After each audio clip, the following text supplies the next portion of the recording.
What's going on, YouTube? Some Show back at it again. Happy 4th of July. What's more American than opening up some English Pokemon cards here today? If you were with us yesterday, you were here when we pulled the Rotom, looking super cute, just causing mischief on your computer desk, hitting the camera, all that fun stuff. A lot of detail in this card. So today, let's see what we can pull. Alright, without further ado, let's bust them open.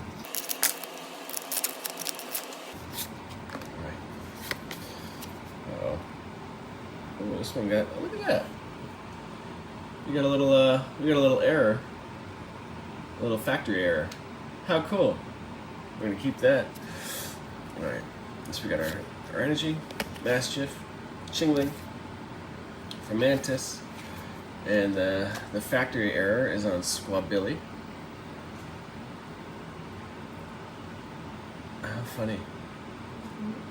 That's cool. It's the first time I pulled something like that. I'll keep that over there. Sacred Ash, Hunting Tail. We got our Scrafty here. Oh, check that out. We got our Tyranitar. Oh, I gotta fix my pile. So we got our Reverse Hollow Tyranitar. This actually looks really nice. I'm a big fan of Reverse Hollows. I think they're absolutely gorgeous. And you still get the detail in the picture of the Pokemon with the nice sheen. And we got the Zorua, also looking gorgeous. We got our Zapdos, super cool. Actually, speaking of Zapdos, I don't know if you guys have been seeing, but the stained glass version of, I think it's Hidden Fates, of the Zapdos Moltres Articuno has been ballooning in price. And I think it's up to like $150 just for the raw single Avatar, which is just wild. So out of nowhere, just sets just kind of pop off and like they become really popular. That's what everybody wants. Got the Muck, the Tang, and yeah, that card, which I do have. I actually bought it from a buddy at work. He was selling some singles, so I bought them all. Ooh, Missy's Gyarados, Reverse Hollow, nice. I was actually really looking for this because I'm a huge Missy's Gyarados fan. I had the PSA 10 for a long time. I ended up selling it. Wish I didn't. But for the Reverse Hollow, very happy. I wish they did a standalone special illustration area for it, because that would have been really cool. And we got our Grimmsnarl EX with Marnie, another fan favorite. So also I also have a Marnie in this set. It's pretty big. But yeah, a lot of weird stuff going on in Pokemon card collecting. I think people are kind of realizing that collecting sealed product is performed better over time, because if you think about it, sealed product, well, Pokemon in general is a finite unless they print more. Obviously that's bad, right? It's gonna makes it inflationary. But if it doesn't, it is say, hey, we're printing one and then we're done, that's all we're going to do, then it becomes deflationary, which is a good thing. But nothing more so deflationary than the actual sealed product. So over time, you get a ton, you get a ton of, Wobbuffet for the rare, of sealed product, right? Starts up that way. And then as the more people open it, I love this pack art with Rocket. It's my favorite pack art, the whole team. When people open it, sealed product now becomes deflationary. So it goes up over time because more one gets open, the less there is in supply, and then it goes like that. But overall, as far as singles, it just gets a ton, and everyone knows about how to take care of their cards today better than we did in the 90s. So everyone's like usually just has a penny sleeve at the ready, like I do. Put it in the top loader, right? And then it's preserved pretty much forever at that point. So usually, as far as PSA 10 quality, back in the day for the Gen 1 base set, you'd have anywhere maybe like 200 to 300, and even 300 was a lot for like PSA 10. That actually made it a 10, but now you get upwards to like 30,000. Like 30,000 will be PSA 10, and it just there's so many, it just saturates the market. But which still holds true, is the sealed product diminishes. So people are figuring out, like, hey, if I just hold on to these, it'll go up. And if I held on, instead of hunting for the Giratina, if I would have just kept the Lost Origin sealed cases, and just, I think I went through like three or four factory sealed cases for Lost Origin, I would be sitting pretty right now, because I think I got them around like 150. Oh, another, look at that. I got another factory error. How crazy. That's the energy. Let's see what happened to this card. Which card is this?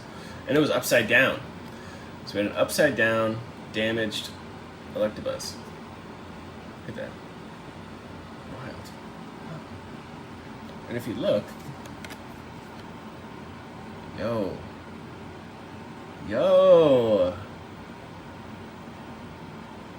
that's wild. That is actually so cool. And they were in different packs too. Roselia, Nidoran. But yeah, I would be sitting really pretty right now. I could sell all those Lost Origin boxes for shit, like 3-4 times what I paid for them. Because at the time, like, no one, you know, they went through a massive reprint. Nobody was buying them off of Pokemon Center. Hey, we got another, our Electivire. Yes. Yeah, that's nice looking. And nobody was buying them. So, yeah, I literally could have just hoarded them, sold them all right now, tripled, quadrupled my investment, and then bought 10 PSA 10 Giratinas. You know, but then I wouldn't have a fun story of not pulling it over and over again, you know, so, yeah, I guess the trade-off, right? But, yeah, so that's just kind of where it's at. I went ahead and I got six cases of the Destined Rival, and I'm just gonna do, you know, experiment. I think this will be a for the rare. I think this will be one of those sets that's gonna be really popular over time. So my bet is that a sealed product will continue to keep growing and going up, and I think one of the popular ones will be this one, because it was the last. It's going to be the last set that Scarlet Violet prints. Everything else is going to be the Mega Evolution. So, you know, that's what I'm doing. I'm going to hold on to them. I'm also going to buy whatever I can as far as Prismatic Evolution, because I think Prismatic Evolution is just going to be that set that's going to be rival to Evolving Skies, and everyone's going to go crazy for them, want them. You know, the ETBs, the premium ETB, the ultra premium collection, things like that.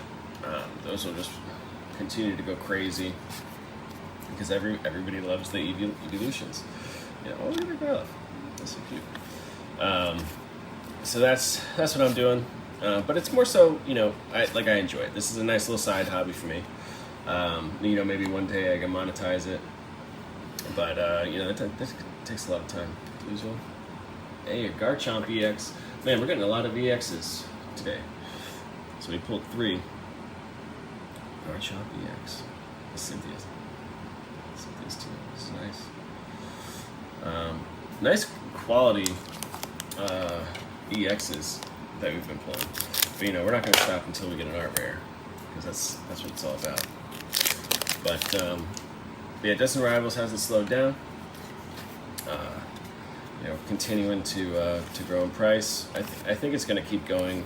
People say that people sell Pokemon in the summer for like vacations and whatnot to go on trips, but they buy in the winter when nothing's going on. Oh, there we go. Misty's Psyduck. And Blaziken in the back too, nice.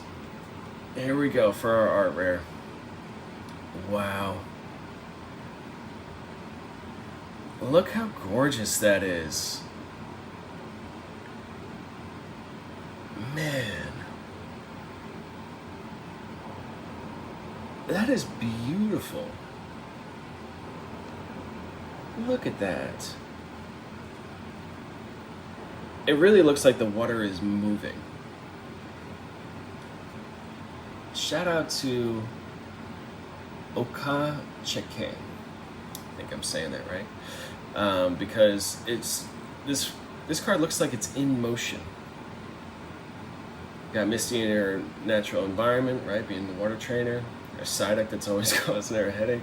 I don't know who gets more headaches, Psyduck or Misty dealing with Psyduck. Flustered leap, sprinkle water. Let's see, what does it say? It is constantly racked by a headache. When the headache turns intense, it begins using mysterious powers. Right, that psychic ability. This is absolutely gorgeous. It's this card, the Lapras, you know, all the Giovanni ones. That is why I doubled down and bought a ton of Destined Rival. Like, these cards are going to be incredibly popular, especially if you're a Misty fan or the trainer fans. Way more so than Journey Together. You know, these are huge, especially this one. Like, look how beautiful this is. Everyone's going to want this in their collection, 100%. Absolutely beautiful. But let's get some valuations. Be right back. All right, and we're back. So the EXs, right? They're about between $2 and $5, just like every normal relax. The PSA 10 of Electa Beer goes up to around $40. It's really cool. He's just punching out with the Thunder Punch right here. So cool. I think the EXs for Scarlet Violet are probably some of the best. They look so awesome. Grimmsnarl, about $45. No, I'm sorry. This was up to $50 for PSA 10 for Grimmsnarl. Looks absolutely awesome. And then the Garchomp, also $50. And you guys aren't going to believe this. Like I said, it's going to be this card is going to be massive in this set. Absolutely massive. Like, as of right now, the PSA 10 of this is $500. $500, and this is just a 1 gold star art rare. Okay, like, absolutely beautiful. I think it'll be tough getting a 10 on this. For the one that I have, the borders are a little skewed. Looks like it's a little fat on the right, but still, even raw, it's still a $60 card, just raw, just like this. Even with like a skewed border, $60 right there. But if it were to grade a 10, $500. And for comparison, I brought the Lapras that we got from the ETB. This is still PSA 10, $350. So 2 Misty cards, okay? Combined value of $850 in just PSA 10 value. And that's just like, I'm telling you, like, it's iconic. Misty is iconic in the Pokemon scene. Both of these are amazing. Different art set with the Lapras, who's just chilling on the beach. Gives a really nice, beautiful, tropical vibe. And then this one, this Psyduck is absolutely amazing. Swimming through, like, you can just feel the water. Like, you can just see it move. It just looks like it's moving. Absolutely amazing. And they're both happy, just like in their own environment, just having fun.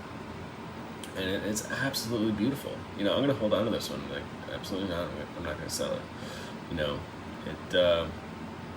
you know, it's just one of those things. Why it's gonna keep this set alive, because everyone's gonna want this card. I guarantee it. You're gonna see charts spike later down the road. Like, Misty's gonna become really popular again. They're gonna dig up for these cards, and then 3-4 years down the road, Misty's are just going crazy.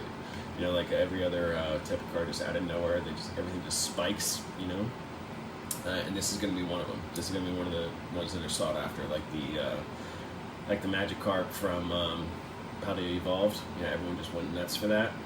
You know, same thing with this Misty. For an art rare to be $500 at PSA 10 is crazy. So, huge fan value. Today was a very fun day.